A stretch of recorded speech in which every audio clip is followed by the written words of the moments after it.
में पहला चरण था महमूद गजनबी का और दूसरा चरण है ये मोहम्मद गौरी का। ठीक है, मोहम्मद गौरी के बारे में इसमें पढ़ना है। मेरा फोकस ज़्यादा रहेगा मोहम्मद गौरी के ऊपर। गौरी वंश, गौरी गौर प्रदेश में एक संसबरी वंश था, उसी वंश में वंश बोलते बोलते बन गया गौरी। गौर प्रदेश था तो गौरी वंश, गौरी वंश, गौरी वंश बन गया। ठीक है, 12वीं सदी के मध्य उत्पन्न हुआ था वंश। तुर्कों का संसबरी वंश था, यह गौर प्रदेश में आया था, जो पूर्वी ईरान से चलकर गौर प्रदेश में आकर के बस गया था। उसके बाद गौरी के वास्तविक नाम क्या था? मोइनुद्दीन मोहम्मद बिन शाम। मोइनुद्दीन मोहम्मद बिन शाम गौरी का वास्तविक नाम था। एक्चुअली में इसका नाम था इतना बड़ा। देखिए आगे जो क्वेश्चन आता है ना, तो कहता है कि गौरी ने अपना नाम एक सिक्का पर लिखवाया था, कौनसी नाम लिखवाया था? तो ये लिखा था मोहम्मद बिन शाम। ठीक है ना, मोइनुद्दीन मोहम्मद बिन शाम, शायद मोहम्मद बिन शाम सिर्फ लिखवाया था। ठीक है, अब आगे देखा है 1173 में शासक बन गया था। मोहम्मद गौरी जो था 1173 ईस्वी में शासक बन गया था। 1175 में मुल्तान पर इसने हमला किया गोमल दर्रा से होकर। मोहम्मद गौरी ने 1173 में पहले तो शासक बन गया और 75 में गोमल दर्रा से होकर दिया मुल्तान पर हमला कर। मुल्तान कहाँ पड़ता है? मुल्तान का सुल्तान पाकिस्तान में पड़ता है मुल्तान। ठीक है, उसके बाद 1178 में गुजरात के पाटन पर आक्रमण किया। इसके बाद आक्रमण किया तब इसको बुझाया हिंदुस्तान। गुजरात के जब पाटन पर हमला किया ना, तब भीम द्वितीय इसको हरा दिया। देखिए बात हुआ था 1178 में। इससे पहले बात कर चुके हैं ना, जब सोमनाथ मंदिर पर हमला किया था कौन? मोहम्मद गजनबी, महमूद गजनबी या मोहम्मद गजनबी कुछ भी बोलता है इसको। तो जब हमला किया था ना, तो गुजरात जो सोमनाथ एरिया पड़ता था ना, वहाँ का शासक कौन था? भीम प्रथम। अगर भीम द्वितीय से भेटा जाता ना, तो उसको भी औकात दिखाता कि हिंदुस्तानी क्या होता है। हालांकि जब शासक बन गया तो हिंदुस्तानी निकालिए जी। भीम द्वितीय, हाँ देखिए छोड़िए उसको। गुजरात के जब पाटन पर हमला किया ना ये मोहम्मद गौरी, तब इसका मुलाकात हो गया किससे? भीम द्वितीय से। तब इसको सहियार के टेंगाया पूरा और भीम द्वितीय ने इसको हरा दिया। और इसके साथ ही तुर्क आक्रमणकारियों की भारतीय क्षेत्र में प्रथम क्या था? प्रथम हार था ना, प्रथम पहली बार हिंदुस्तानी को उसको हरा दिया मोहम्मद गौरी को। तुर्क आक्रमणकारियों की यह पहली पराजय थी। ठीक है ना। उसके बाद कहता है 1186 में पंजाब पर हमला किया, है ना। मोहम्मद गौरी क्या किया ना कि पंजाब पर इसने हमला जब किया, तो हमला करने के बाद जो कुल बचा उचल था ना गजनबी वंश वाला, वो दिया इसको एकदम उसका जो नहीं बोलते हैं खानदान, पूरा जो पीढ़ी था उसका सबको खत्म कर दिया। मतलब गजनबी का एक इतिहास मिटा दिया, जितना भी शासक था उसका अंडर में लगभग एरिया हिंदुस्तानी में आता था।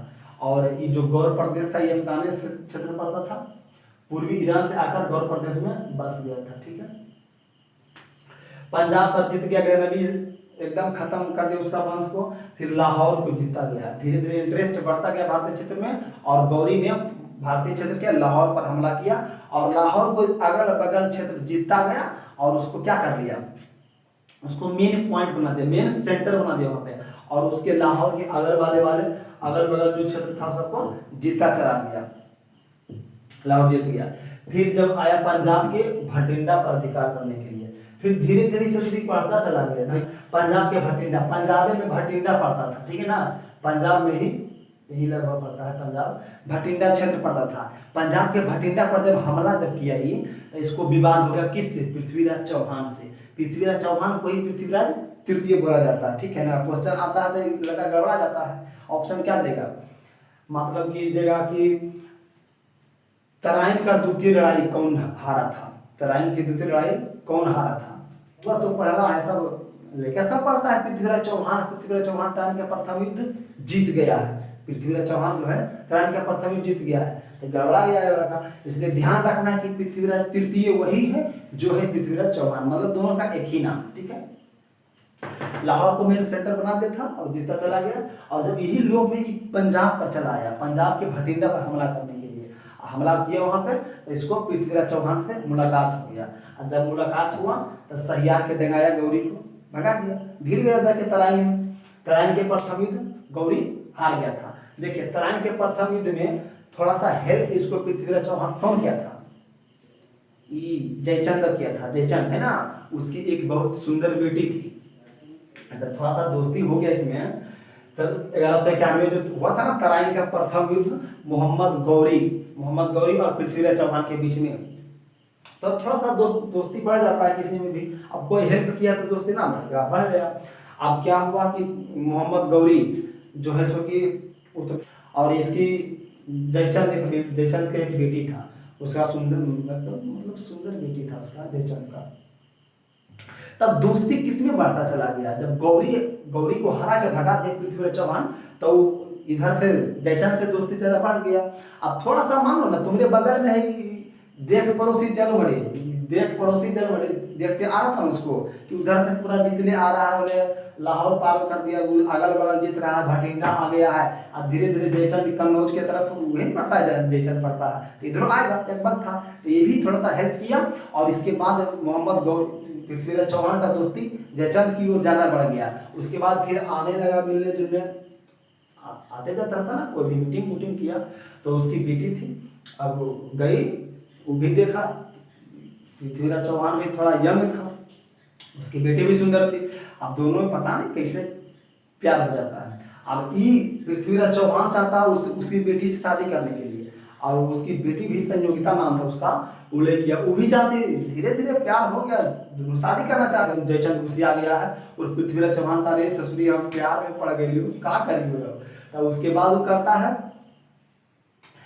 स्वयंवर बुलाता है। भाई देखिए, स्वयंवर का मतलब है कि जितना भी राजा है, राजा का बेटी की शादी है, तो जितना भी बड़ा बड़ा राजा है, बड़ा उसको सबको इन्विटेशन जाता है। इसकी मैडम का मतलब मैडम बोल देते हैं, जय पृथ्वीराज चौहान के मैडम ना हुआ, प्यार करते थे तो मैडम हुए। उसकी शादी है, पृथ्वीराज चौहान को इन्विटेशन गवे नहीं किया, अब वो बेचारा आएगा कैसे। और तो और अत्याचार यहाँ पे कर दिए, मतलब अत्याचार, हम जज थोड़े हैं उस वक्त कि हम फैसला कर रहे हैं, नहीं, मतलब कि अत्याचार ये कर दिए ना कि जो पृथ्वीराज चौहान ये कहते थे जयचंद कहाँ है, कुछ नहीं, वो तो देखो हमारा द्वारपाल है, मूर्ति बनाया जयचंद ने मूर्ति बना दी पृथ्वीराज चौहान का, और क्या किया ना, गेट पे लगा दिए गेटमैन को। अब धीरे धीरे खबर पहुंचा उसको पृथ्वीराज चौहान के पास, अरे ये तो ससुरी हमारा गड़बड़ा दिया, हमको द्वारपाल बना दिया, तुम्हारा दामाद बनना चाह रहे हैं आप, हमको द्वारपाल बनाइएगा, ऐसा करिएगा। तब ये धीरे धीरे पता चला कि अब तो गुस्सिया गई, और धीरे संयोगिता जो थी ये भी खबर पहुंचाई वहां पे पृथ्वीराज चौहान के पास कि हमारे बाबूजी ब्याह कर देते हो, क्या करिए हमें। तो ये स्वयंवर में गई, किसी को पसंद नहीं कर रही, उसको खबर पहुंचा, बीच सभा से उसकी बेटी को उठा लिया और बोल दिया कि जिसमें दम है वो रोक के दिखा दे, जिसमें दम है रोक के दिखा दे, हम इसी से शादी करेंगे, और लेकर भाग गया। बीच सभा से कोई नहीं सका, कोशिश किया होगा मगर क्या करेगा, सफल नहीं हुआ।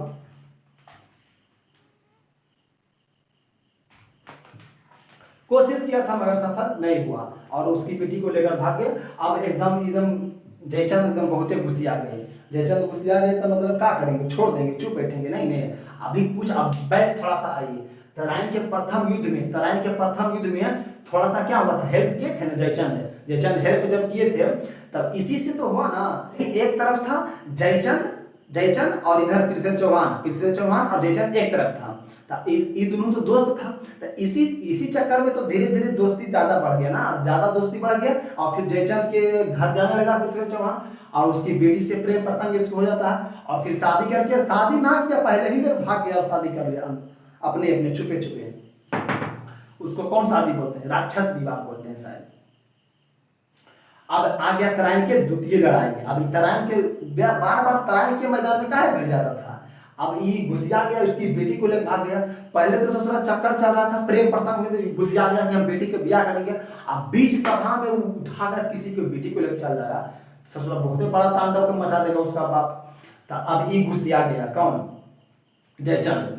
कहा जी राजा आया था, भाई तुम इन्विटेशन देके बुलाया कि शादी करेंगे, ससुरा किसी एक से करना, कोई एक से करो, बाकी सब राजा जाएगा किस वाल, मतलब कि रुसल जाएगा, कोई दिक्कत नहीं है। लेकिन वो का किया ससुरा को, जिसको इन्विटेशन नहीं गया वो आया, बीच सभा से उठा कर लेकर भाग गया उसकी बेटी को। अभी तो बहुत बड़ा जुलूम कर दिया, अब क्या करेगा ये।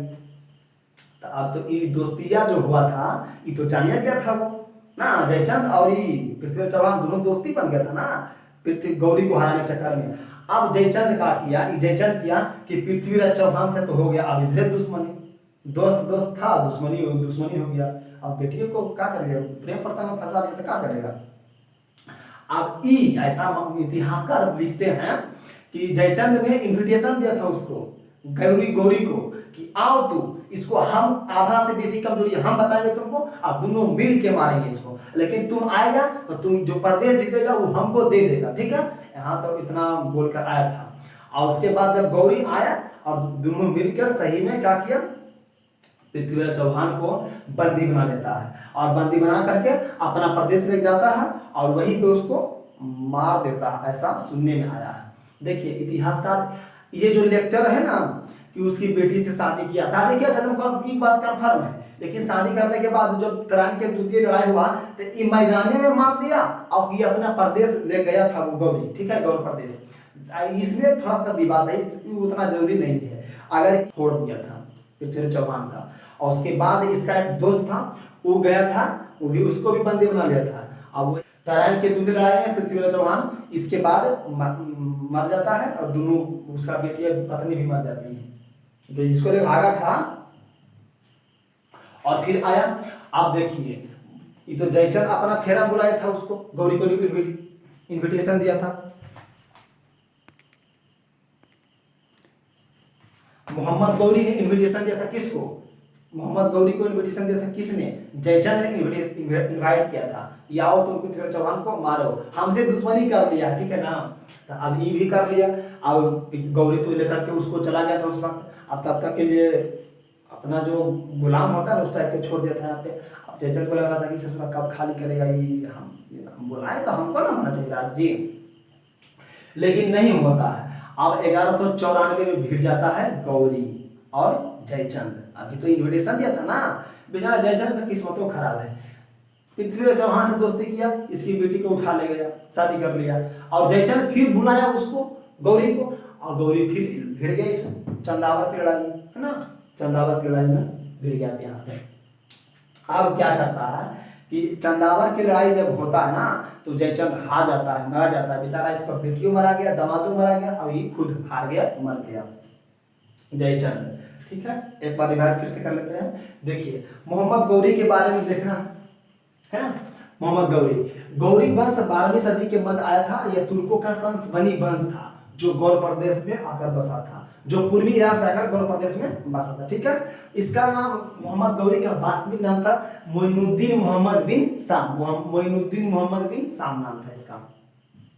1173 में, अरे 12वीं सदी के मध्य यही है ना जी, 12वीं सदी के मध्य 1173 में यह शासक बन गया था मोइनुद्दीन मोहम्मद बिन साम। उसके बाद कहता है 1175 में मुल्तान पर हमला करता है, कौन दरअसल से होकर, गोमल दरअसल से होकर मुल्तान पर हमला कर देता है। फिर कहता है 1178 में गुजरात के पाटन पर जब हमला करता है तो इसकी मुलाकात भीम द्वितीय से होता है और भीम द्वितीय ने मोहम्मद गौरी को हरा देता है और इसी तरह से तुर्क आक्रमणकारियों का भारत में, भारतीय क्षेत्र में पहला हार हो जाता है, पहला पराजय, ठीक है। फिर 1186 में कहता है कि पंजाब को इसने जीत लिया, पंजाब को जीत लिया और गजनवी वंश का जो खानदान था ना उसका जो उस पूरा को खत्म करके उसका नामो निशान मिटा दिया। और फिर आता है गौरी धीरे धीरे भारतीय क्षेत्र की ओर बढ़ता गया और लाहौर को अपना मेन सेंटर बना दिया, उसके अगल बगल का क्षेत्र जीतता गया और उसको मेन सेंटर बना दिया लाहौर को, ठीक है। फिर पंजाब के भटिंडा पर जब हमला करता है तब इसकी मुलाकात इसके पृथ्वीराज चौहान से हो जाता है और पृथ्वीराज चौहान से मुलाकात होता है और पृथ्वीराज चौहान और थोड़ा सा हेल्प मिलता है कन्नौज के शासक जो था ना जयचंद का, ये दोनों मिलके गौरी को मार डिंगाकर भगा देता है। तराइन के प्रथम लड़ाई में, तराइन के प्रथम जो होता है उसमें मोहम्मद गौरी की हार हो जाती है जबकि पृथ्वीराज चौहान जीत जाता है, ठीक है। अब इसका उल्टा होता है तराइन के दूसरी लड़ाई में। देखिए इसकी बेटी को शादी कर लिया था भगा करके पृथ्वीराज चौहान और शादी कर लिया था। और तराइन के दूसरी लड़ाई में कौची हुआ कि इनवाइट कर दिया जयचंद इसको, मोहम्मद गौरी को इनवाइट कर दिया, तभी क्या हुआ था ये अबरी पृथ्वीराज चौहान हार गया था। पृथ्वीराज की लड़ाई में ऐसा बोला जाता है कि पृथ्वीराज चौहान को अपना गौर प्रदेश ले जाता है, रुको कुछ देर की, गौर प्रदेश ले जाता है और उसके बाद वहीं पे उसको मार देता है। या तो यहाँ पे इंडिया लाता होगा कुछ छोड़ो उसको, क्या दिक्कत है। और जयचंद इनवाइट किया था काहेला, इसको अपना अपना बदला लेना था कि हमारी बेटी को तुम लेकर भाग गया है शादी करने बगैर पूछे माते, तुमको इन्वाइट नहीं किए थे और तुम्हारी बेटी से ब्याह कैसे कर लिया, और वो भी तुम उतना बीच रास्ता में, सोचिए कितना बवाल होगा। 10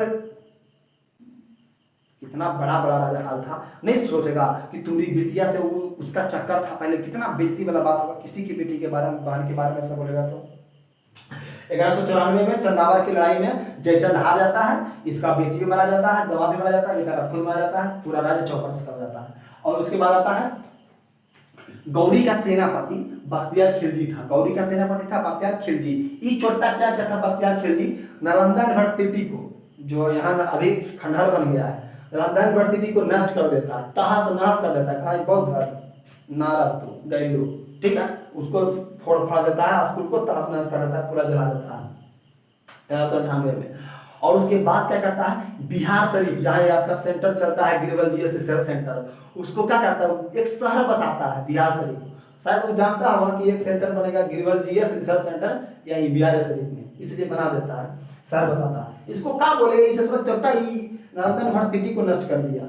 आज हमारे जिला का नाम, जो जिला है इसका नाम नालंदा है, जबकि इसका मुख्यालय बिहार शरीफ पड़ता है। बहुतों भारत में अलग अलग रूढ़ी था, नालंदा में, नालंदा शहर नहीं एक गांव है, ठीक है, वो टूरिस्ट के लिए फेमस हो गया, अलग बात है। इसका मुख्यालय नालंदा का बिहार शरीफ पड़ता है, ठीक है।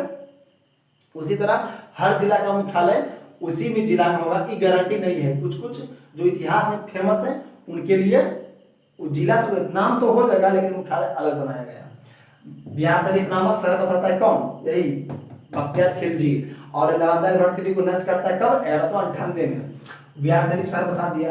अब 1205 में देखिए गौरी के बारे में था ऐसा, गौरी के पास गुलाम की कमी नहीं था, लेकिन मेन था ना 3-4 गुलाम था मेन, ऐबक, याल्दोज और कुबाचा। ऐबक कौन था, कुतुबुद्दीन ऐबक था, इसका मेन बात था, इसका बेटा नहीं था, इसको बेटा नहीं था, इसको गुलाम बहुत सारा था, उसमें से 3-4 मेन जो गुलाम था ना, जैसे हो गया ऐबक, याल्दोज, कुबाचा, कहीं कहीं बहुत बड़ा बड़ा ही विश्वास लायक था, ठीक है ना। तब गौरी की देखिए 1205 में गौरी का मृत्यु हो जाता है, सॉरी 1205 में गौरी का जो लास्ट आक्रमण करता है ना, ये खोखर जातियों के विरुद्ध करता है ना, खोखर जातियों के विरुद्ध। देखिए तुर्क में कुछ देख रहे हैं, रिसर्च कर रहे हैं, तुर्क में क्या था, मोहम्मद महमूद गजनवी के बारे में, उससे लास्ट आक्रमण कब क्या था, लास्ट आक्रमण जाटों के खिलाफ क्या था, एक जाति था, है ना, मतलब कि बोल सकते हैं जाति धर्म जो बोलिए। और यहाँ पे 1205 में गौरी का लास्ट आक्रमण खोखर जाति के विरुद्ध, मतलब एक जातीय के विरुद्ध, इससे सब छोटा लुटेल आया था भारत में, भारत के लुटेल आया था, कुल जातीय जो हिम्मत दिखाया, देखिए खोखर जाति हिम्मत दिखाया, बेचारा विरोध किया इसका, इसीलिए इस पर आक्रमण किया होगा मोहम्मद गौरी 1205 में। फिर 1206 में दमयक नामक स्थान पर रामलाल खोखर आदमी था, वो इसको जान मार देता, हत्या कर देता है इसको, ठीक है। फिर गौरी, आप तो जानते हैं, बता ही दिए हैं कि गौरी का कोई अपना बेटा नहीं था, इसका जो गुलाम था, और उसी में प्रदेश बांटेगा, क्या करेगा ये, देखिए ये सब जीतते तो गौरी बस गया करता हुआ ना, अलग बात हो गया, दिल्ली सल्तनत कर, है ना, कुतुबुद्दीन ऐबक, इल्तुतमिश, ये सब आएगा, आगे आएगा। 1206 में दमयक नामक स्थान पर रामलाल खोखर ने इसकी हत्या कर दिया।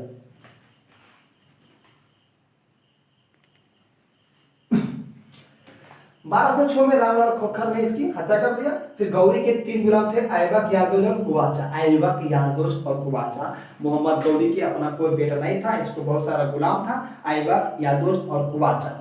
ऐबक, याल्दोज और कुबाचा। ऐबक को मिल गया क्या, दिल्ली, दिल्ली ऐबक को दिल्ली ऐसे ही नहीं मिल गया, मतलब अब देखा कि भाई तुम आप गौरी के मतलब कि लेफ्ट और राइट हैंड जो बोलिए सब हैं, लेफ्ट हैंड राइट हैंड जो भी बोलिए हैं, तो आप ही मतलब कि बन गए राजा बन गए यहाँ का, तो यही राजा बन गया था ऐबक। जनता के मतलब मन से बना था, अपने से नहीं बना कि हाँ हाँ हम राजा हो गए दिल्ली सल्तनत के, नहीं ऐसा नहीं हुआ था।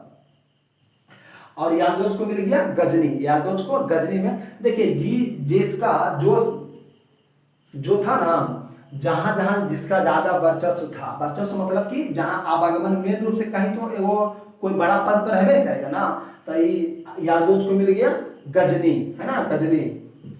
कुबाचा मिल गया मुल्तान, मुल्तान का राजा कौन बना था, कुबाचा। और गजनी का याल्दोज। दिल्ली का कुतुबुद्दीन है, दिल्ली सल्तनत का, हमको इधर ज्यादा नहीं पढ़ना है, मेन बात अब आएगा दिल्ली सल्तनत के बारे में पढ़ने के लिए, ठीक है।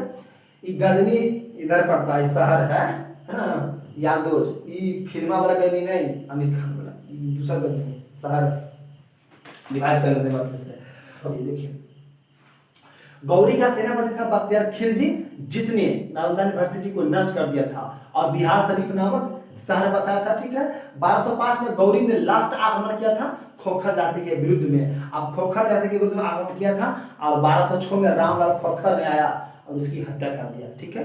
दमयक नामक स्थान पर रामलाल खोखर ने मोहम्मद गौरी की हत्या कर दिया था 1206 में। और गौरी के 3 इंपोर्टेंट गुलाम थे, ऐबक, यादोज और कुवाचा। ऐबक दिल्ली संभाला, यादोज गजनी और कुवाचा मुल्तान।